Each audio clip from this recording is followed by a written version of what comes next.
कृष्णा। भक्ति रसामृत सिंधु का आज हम 28वां अध्याय प्रारंभ करने जा रहे हैं।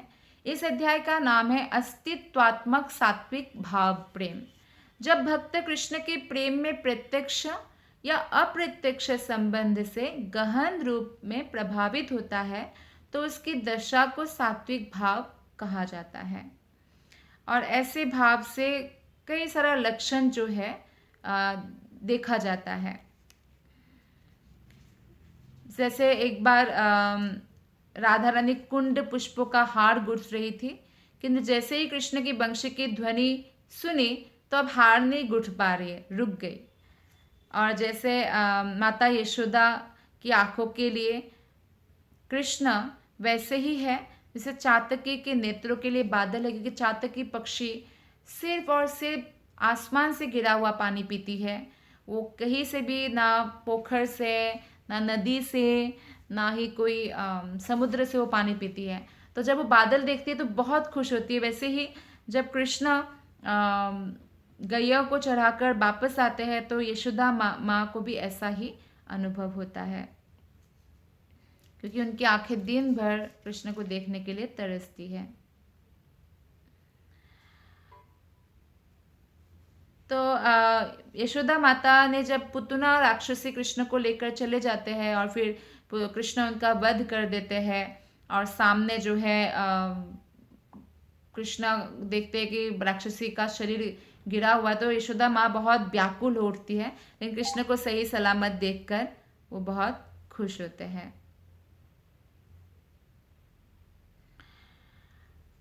और जब अभक्त के शरीर में भाव के लक्षण प्रकट होते हैं ना, तो उसको रुक्ष लक्षण कहलाते हैं। क्योंकि ऐसे तो अभक्त जो होते हैं वो भौतिकतावादी होते हैं, लेकिन कई बार शुद्ध भक्त की संगति में जो भगवत कथा सुनते हैं तो भी थोड़ा थोड़ा भाव प्रकट होता है, जैसे आश्चर्यचकित हो जाना, द्रवित हो जाना, रोमांचित हो जाना, इस तरह से रोंगटे खड़े हो जाना, ऐसा होता है। तो सात्विक भाव के 8 लक्षण हैं: स्तंभित होना, स्वेद आना यानी पसीना आना, रोमांच हो जाना, वाणी का अवरुद्ध होना, शरीर का कंपन, शरीर का रंग बदलना, अश्रुपात और विध्वंस।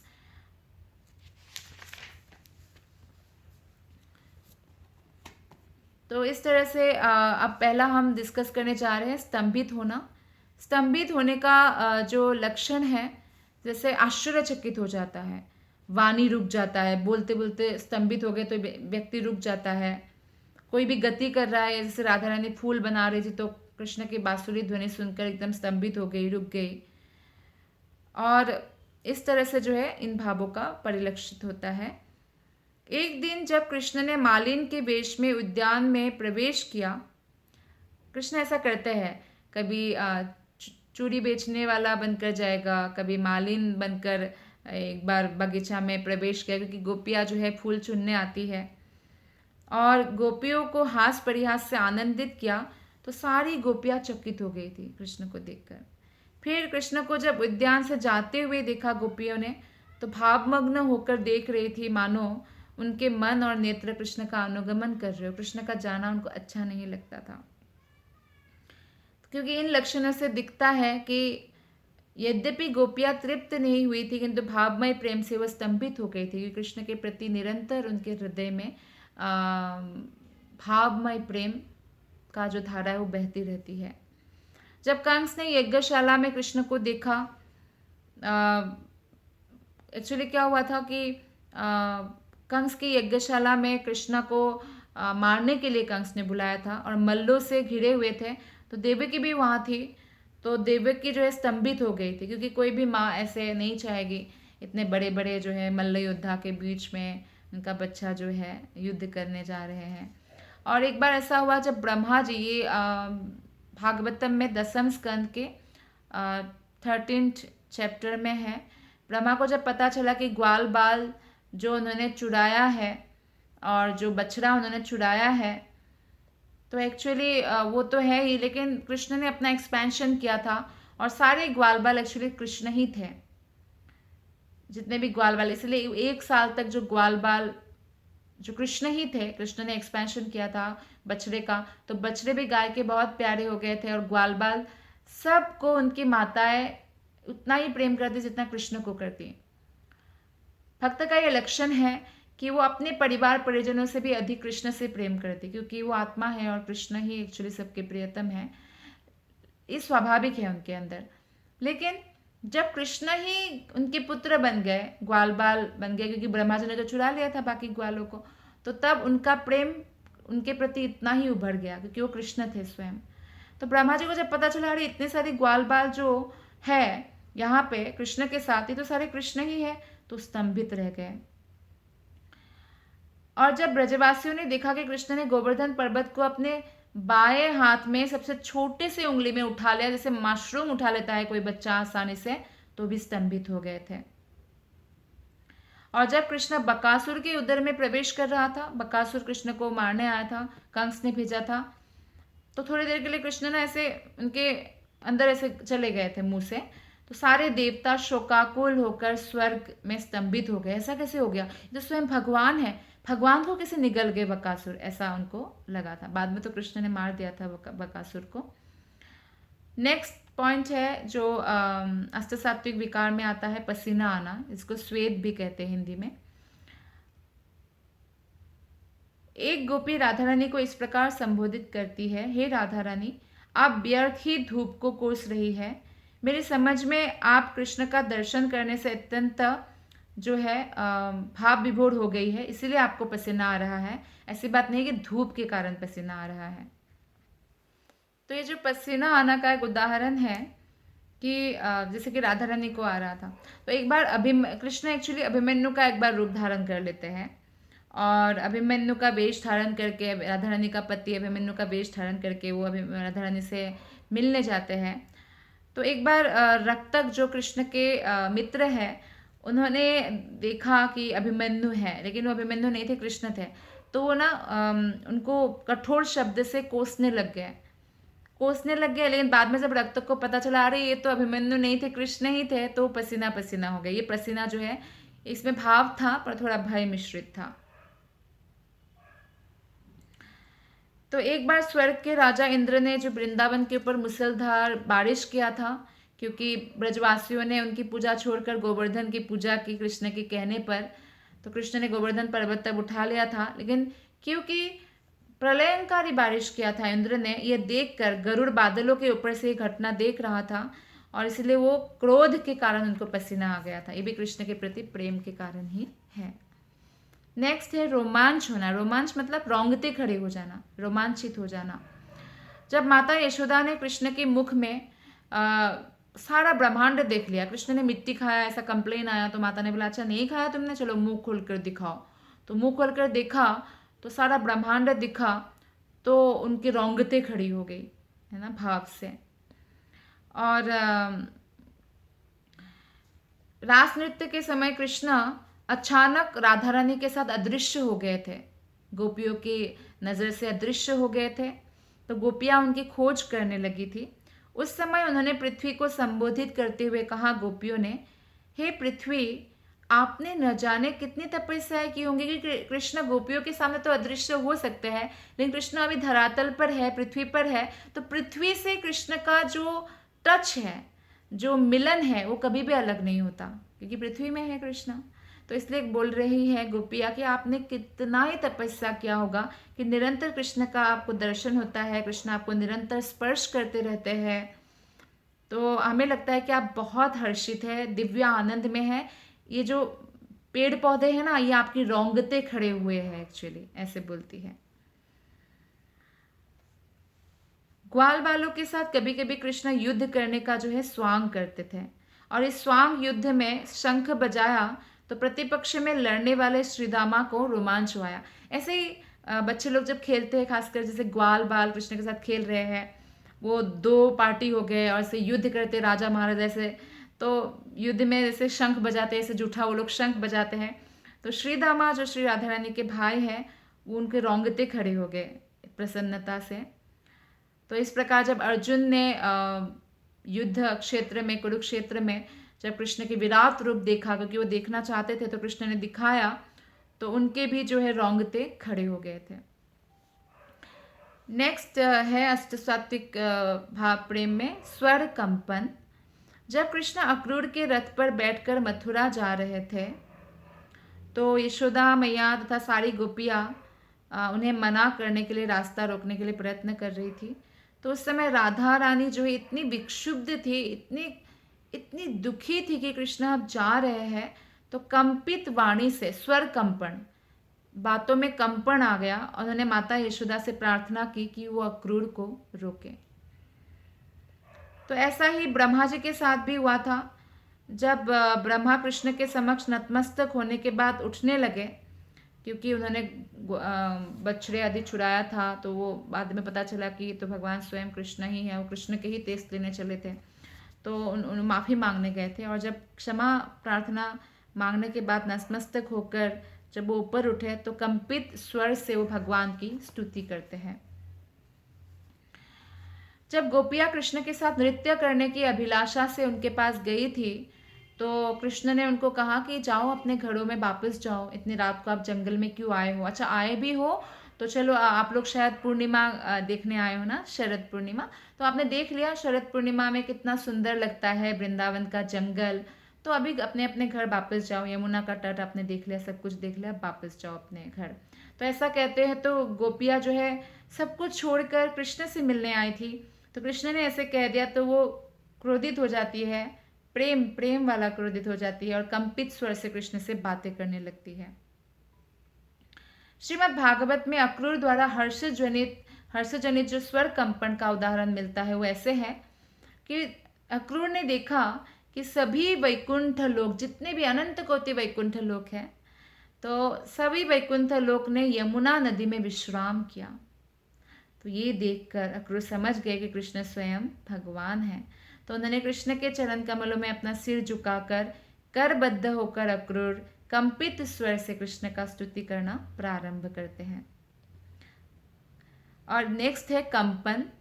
जब कृष्ण शंखचूड़ को पकड़ना चाह रहे थे, तो राधा रानी भय के मारे कांपने लगी। तो ये कंपन होता है। एक्चुअली कई बार ऐसा होता है कि कृष्ण का कोई कुछ बुरा ना कर दे, ये भय से भी कांपने लगते। तो ये प्रेम का लक्षण है। जैसे माताओं को मान लीजिए बच्चा का कुछ ऐसा हो गया कि भय से, प्रेम के कारण, उनके प्रति प्रेम है इसलिए कांपने लगती है, या आध्यात्मिक प्रेम है। तो इसमें जैसे शिशुपाल बुरी तरह से भगवान की निंदा कर रहा था, तो सहदेव जो है, पांडव में जो सहदेव है, वो क्रोध से कांपने लगे थे। क्यों क्रोध आया? क्योंकि कृष्ण के प्रति उनका उत्कट प्रेम है। तो राधा रानी में भी ये लक्षण दिखाई देता रहता है। शरीर का रंग बदलना। कभी कभी कृष्ण के जो है व्यवहार के महान विषादवश शरीर का रंग बदल जाता है। जैसे कुछ गोपियों ने कृष्ण से बोला, हे कृष्ण, आपके वियोग के कारण सारे वृंदावन वासियों ने अपना रंग बदल दिया है। वियोग में भी रंग बदल जाता है कृष्ण के। और इस रंग परिवर्तन के फलस्वरूप नारद जैसे ऋषि भ्रम में पड़ गए कि यह वृंदावन क्षीर सागर में स्वतदीप तो नहीं है कि सबके रंग बदल गए। एक बार ऐसा हुआ, जो वृंदावन में आप जाते हैं परिक्रमा मार्ग में इमली तला है, तो एक बार ऐसा हुआ कृष्ण को ऐसा राधा रानी दिखाई नहीं दे रहे। कृष्ण काले हैं, जैसे घने श्याम है, तो राधा रानी नहीं दिखाई दे रहे। तो राधा रानी की विरह में कृष्ण एकदम गोरे हो गए। ऐसा होता है। तो शरीर का रंग बदल जाता है प्रेम में, जब वियोग का अनुभव होता है। और जब कंस की यज्ञशाला में कृष्ण बलराम उपस्थित थे, तो कंस का रंग तो इसलिए बदला था भय से। कंस दिन रात ना एक भय में जीते थे कि कृष्ण कभी भी आके मुझे मार सकते थे। और इसी प्रकार अन्य एक उदाहरण है, जैसे इंद्र ने देखा कि कृष्ण गोवर्धन पर्वत को उठाकर ब्रजवासियों को रक्षा कर रहे थे, तो वो आश्चर्यचकित हो गए थे और उनका मुख का रंग बदल गया था। अरे ऐसे कैसे हो गया, मैं तो प्रलयंकारी बारिश कर रहा था सबक सिखाने के लिए। और जब ये रंग परिवर्तन होता है ना आध्यात्मिक कारणवश, ये एक्चुअली दिव्य आनंद के कारण होता है, अत्यधिक हर्ष के कारण होता है। तो मुखमंडल में लालिमा आ जाती है। नेक्स्ट है अश्रु, अश्रुपात करना। जब आंसू अत्यंत ठंडे होते हैं तो वो हर्ष का आंसू होता है, खुशी की आंसू होता है। और लेकिन अगर क्रोध के कारण है तो आंसू गर्म होता है। सत्यभामा कृष्ण के प्रति इतना स्नेहिल थी, इतना प्रेम करती थी, कि वो आंसू बहाने लगती है किसी बात पर जैसे। और क्रोध जनित अश्रुपात का उदाहरण भीम से मिलता है। जब राजसूय की यज्ञशाला में शिशुपाल कृष्ण को बहुत ज़्यादा अपमानित कर रहे थे, बुरा भला कह रहे थे, तो भीम तो शिशुपाल को तुरंत मार डालना चाह रहे थे, और ये भीम के लिए बहुत मुश्किल काम नहीं था। ऐसा भीम भीम बहुत ताकतवर है, लेकिन कृष्ण ने ऐसा करने का आदेश नहीं दिया भीम को। इसलिए क्रोध के कारण, शिशुपाल के प्रति क्रोध के कारण और कृष्ण के प्रति प्रेम के कारण उनका अश्रु निकल रहा था, वो खिन्न हो उठे। संध्या के समय जब चंद्रमा का हल्का बादल ढक लेता है, जब चंद्रमा को, तो चंद्रमा अत्यंत सुहावना लगता है। जैसे पूर्ण चंद्रमा है, पूर्णिमा है, और थोड़ा थोड़ा बादल चंद्रमा को ढक रहे हैं, बहुत सुंदर लगता है। इसी तरह क्रोध से जब अश्रुपात करते हैं भीमसेन, तो बहुत सुंदर लग रहे थे। नेक्स्ट है प्रलय। जब मनुष्य एक साथ हर्ष और विषाद से उद्विग्न रहता है, दोनों ही अनुभव होता है, खुशी भी और दुख भी, तो उसको, उस स्थिति को प्रलय कहा जाता है। जब गोपियाँ कृष्ण को ढूंढ रही थी, रास नृत्य के बीच में कृष्ण अंतर्धान हो गए थे, तो कृष्ण सहसा झाड़ियों और लताओं के बीच से प्रकट हो गए। तो गोपियाँ दुख में भी थी और उनको अत्यंत खुशी भी हुई, तो बेहोश सी हो गई थी, संज्ञा विहीन सी हो गई थी, और उस समय गोपियाँ अत्यंत सुंदर लग रही थी। ये सुख में प्रलय का उदाहरण है। तो सात्विक लक्षणों का स्तर, शरीर के अनेक सात्विक लक्षणों में स्तंभित होने का लक्षण जो है बहुत महत्वपूर्ण है। जब भगवान की कथा सुनकर हम स्तंभित हो जाए, तो एक बार ऐसा हुआ कि गर्ग मुनि को ये लक्षण हुआ जब वे नंद महाराज के घर में अनुष्ठान संपन्न करा रहे थे। जब उन्होंने सुना कि कृष्ण ने अघासुर का वध कर दिया है, तो उनकी आंखों में आंसू दिखाई दे रहे, कुछ गला कांप रहा था, सारा शरीर पसीना पसीना हो गया, और इस तरह गर्ग मुनि का मुखमंडल और सुंदर लगने लगा, शोभायमान हो गया कृष्ण के प्रेम में। कृष्ण के एक मित्र ने उनसे कहा, हे मित्र, जब मैंने जंगल के भीतर से आती तुम्हारी बंशी की ध्वनि सुनी, तो मेरे हाथ जड़वत हो गए। बांसुरी की वो सुनकर जो है वो जड़ जैसे हो गए, से पत्थर जैसे हो गए उनका हाथ, और बोलते हैं कि मेरी आंखें भर आई। यहाँ तक कि मैं तुम्हारे मोरपंख को भी नहीं पहचान पाया, क्योंकि अगर आंखें भर आती तो चीज़ें दिखाई नहीं देता है स्पष्ट। और बोलते हैं मेरी जांघें स्तंभित प्राय हो गई, जांघें भी, उनका थाइस भी जो है स्तंभित हो गई थी, और थोड़ा सा भी हिलाना मुश्किल हो गया था। तो कृष्ण की बांसुरी का यही प्रभाव है कि जो चलने वाली चीज़ है वो जड़ जैसा हो जाता है, स्तंभित हो जाता है, और जो जड़ चीज़ है वो चलने लगते हैं, इससे पत्थर पिघल जाते हैं। एक गोपी दूसरी गोपी से कहती है, हे सखी, जब मैंने कृष्ण की बंशी की ध्वनि सुनी, तो मैंने ध्वनि की तरंगों की प्रतिक्रिया से अपने को छिपा लेने का प्रयत्न किया, क्योंकि ध्वनि जो है कृष्ण की बंशी की बहुत ही भावों को उद्वेलित कर देती है। तो बोलते लेकिन फिर भी मैं रुक नहीं पाई, और मेरा शरीर पूरा कपकपाने लगा प्रेम में कृष्ण के। नारद ने एक बार क्या हुआ, कृष्ण के सामने, जब कृष्ण को अपने सामने पाया, तो बिना तो निरंतर बजा के नारायण नारायण जप करते हैं, तो बिना बजाने बंद कर दी, क्योंकि उनका शरीर जो एकदम से स्तंभ जैसा हो गया, स्तंभित हो गया, कंठ उनका अवरुद्ध हो गया, और कृष्ण के सामने आने पर भी वो कृष्ण की स्तुति नहीं कर पाए, और आंखों में अश्रु भरा हुआ था। इस तरह कृष्ण को ठीक से देख भी नहीं पा रहे थे, ऐसा हालत हो गया था प्रेम से। श्रीमती राधा रानी के शरीर में ऐसे ही लक्षण प्रकट हुए, तो कुछ सखियों ने उनको उलाहना दिया और कहा, हे सखी, आप जो बोल रहे हो कि आंखों में आंसू आपके इसलिए आ रहे हैं कि फूलों की सुगंध बहुत तीव्र है, आप व्यर्थ ही इनको फूलों की सुगंध को दोष दे रही हो। शरीर में जो आप के रोंगटे खड़े हो गए, तो आप बोल रहे हो वायु के कारण है, ठंड लग गई है, वायु को आप व्यर्थ ही दोष दे रही है। जो आपकी जांघें है एकदम जैसे पत्थर जैसे हो गए, हिल भी नहीं सकते, स्तंभित हो गए, स्तंभन हो गया, तो आप बोल रहे हो कि जंगल में इतना घूम लिया इसलिए स्तंभित हो गया, तो आप जंगल में घूमने को कोस रही है, ये भी सच नहीं है। आपकी रुद्ध वाणी जो है वो बतला रही है कि इसका कारण कृष्ण के प्रति आपकी अनुरक्ति है। तो भावमय प्रेम का एक चरम लक्षण होता है जो महाभाव कहता है, महाभाव कहा जाता है, और ये महाभाव केवल राधा रानी में ही संभव है। और राधा रानी का भाव लेकर जब कृष्ण चैतन्य महाप्रभु के रूप में आए तो चैतन्य महाप्रभु भी इस महाभाव का अनुभव करने लगे और सारे लक्षण प्रकट होने लगे। कभी कभी निर्विशेषवादी निराकारवादी भी हरे कृष्ण महामंत्र का कीर्तन करते हैं और नाचते हैं, लेकिन उनका जो लक्ष्य है वो कृष्ण की सेवा नहीं होता, उनका लक्ष्य तो निराकार ब्रह्म ज्योति में विलीन होना होता है। लेकिन हरे कृष्ण का कीर्तन इतना दिव्य और उत्तम होता है कि निर्विशेषवादी निराकारवादियों का भी हृदय द्रवित हो जाता है। और कई बार ऐसा होता है शुद्ध भक्त की कृपा से निराकारवादी भी साकारवादी बन जाते हैं और कृष्ण के शुद्ध भक्त बन जाते हैं। एक भक्त का कथन है, भगवान को संबोधित करके वो कहते हैं, हे मुकुंद, मैं आपकी लीलाओं को भली भांति व्यक्त नहीं कर सकता। यहाँ तक कि अभक्तगण भी जब आपकी यशोमयी लीलाओं को सुनते हैं तो वे प्रभावित होकर अश्रु बहाते हैं और कांपने लगते हैं। कृष्ण की लीलाओं को अभक्त भी सुनकर अश्रु बहाते हैं, कांपने लगते हैं। इतनी प्रभावशाली है, इतना दिव्य है कृष्ण की लीला।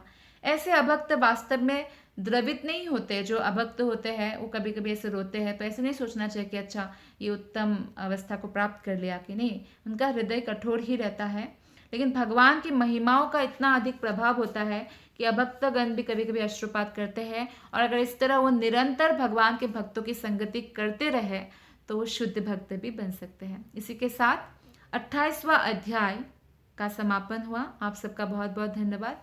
हरे कृष्णा।